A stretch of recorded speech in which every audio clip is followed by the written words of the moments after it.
harkadhu si yaada shilime kaboni nada ni leili kawaitu na kasa biafa ni bene na sasa na kotura dai gargarsa ya jalaleti ya na kotu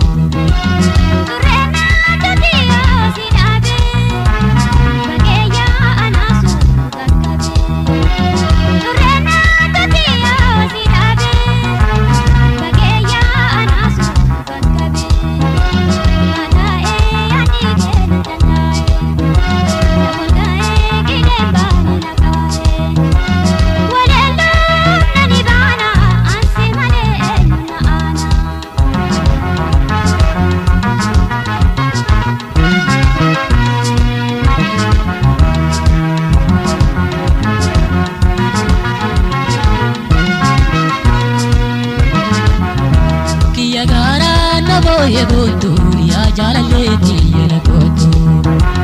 ya gara na boya bona asimale na ana ya gara na boya gotu ya jalaleti ya na gotu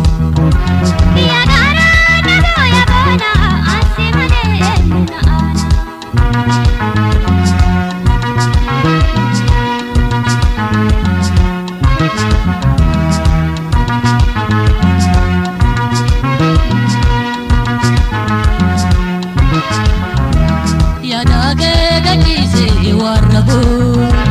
garan se boya obsangabo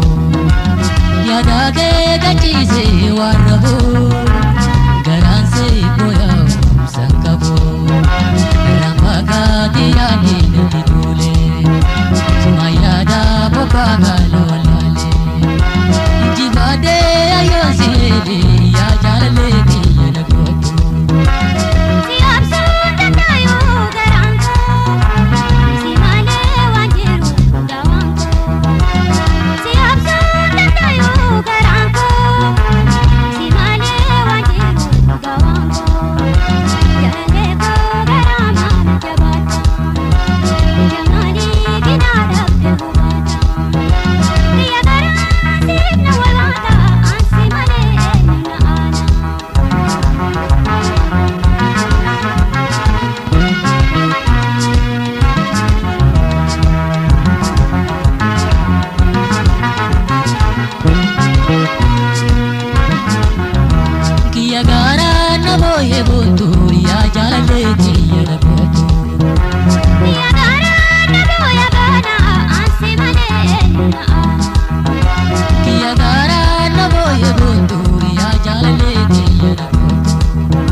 botu